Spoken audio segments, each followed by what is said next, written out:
ఆనందలహరి కార్యక్రమంలో భాగంగా ఇక్కడ మేమందరం కూడా ఎలాంటి నియమ నిబంధనలు లేకుండా సంగీతం నేర్చుకోవాలనుకునేటువంటి అభిలాష కలిగినటువంటి ప్రతి ఒక్కరి కోసం 2 సంవత్సరాల క్రితం మొదలుపెట్టిందే మా సరస్సు మార్చిన బృందము. ఇక్కడ 10 మందితో మొదలైంది, ఇప్పుడు 350 మందికి చేరింది. వివిధ వయసుల వాళ్ళు, ఇప్పుడు చిన్న పిల్లాడు వాళ్ళు, ఎందుకంటే చిన్నపిల్లల నుంచి 70-80 ఏళ్ళ మహిళల వరకు కూడా మా సరస్సు మార్చిన ద్వారా సంగీతాన్ని అభ్యసిస్తున్నారు. ఈరోజు ఇక్కడ మేము చాలా తక్కువ మంది మాత్రమే అటెండ్ అయ్యాము, ఎందుకంటే కొంచెం ఎండ కాలం కావడం వల్ల.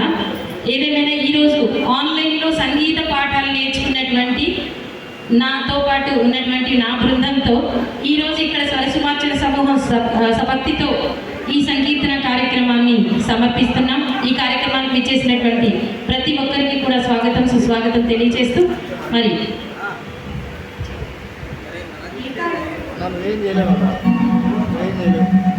ఏ కార్యక్రమమైనా సజావుగా సాగాలంటే మనం ముందుగా ప్రార్థించే దైవం శ్రీ వినాయక స్వామి.